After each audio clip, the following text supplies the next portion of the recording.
All right, here's take two.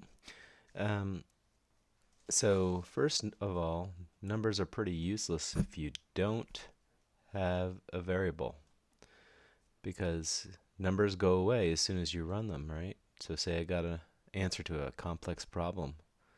Okay, I could print it on the screen, but what if I wanted to use it again later? It would just disappear. So we have to use variables, and I'm pretty sure by this point in your school career you know what a variable is. It's just something that takes the place and stores a number, right? So let's say my dogs equals 2, because I do have 2 dogs. I want to reassign that. So I've assigned that number 2 to my dogs. And as you can see below, I can totally reassign that. I'm using the same variable, and now I'm changing it to a list of Rex and Carly. So easy to reassign a variable in Python. Now you probably can't do this in many other languages. I know for a fact that some other languages are very unfriendly to this. Once you've assigned it, say a variable is a number, you can't just change that variable to holding a word. It's only designated to hold one type of variable. But Python's very friendly like that. There are some rules about variable names which you can read here. I think they're self-explanatory, but just be careful and use your common sense. Don't use a real Python word like print as a variable name.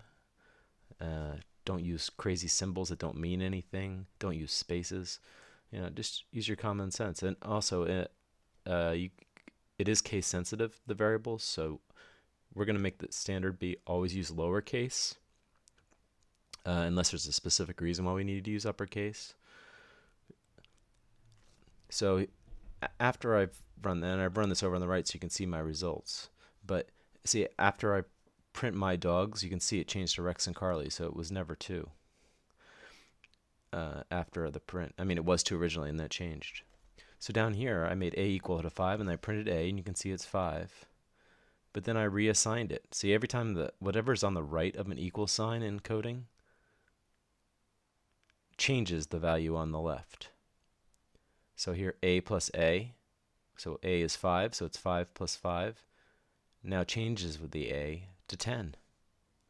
So it does it in an order. First the thing on the right, and then the thing on the left. So here on the right in the output, you can see that the number is 10. Same thing here. You can identify the type of a variable. So you can recognize whether a variable is an integer, a string, or a float. So here I did a type of a, and it's a integer. But here, when I change the a to 4.5, now it recognizes the type is a float. Reassigning variables is going to become most valuable when we're calculating algorithms, right? The example here, I have an income, I have a tax rate, and then I've assigned my taxes to equal my income times the tax rate. So once I print my taxes, which is the result of this on the right, it comes up with the answer of 50. Now the neat thing about variables too is you could just change one of these numbers and you won't have to change anything else because everything else will stay the same and still be applicable. So this is assigning variables. Next we're going to be moving on to strings. Please let me know if you have any questions.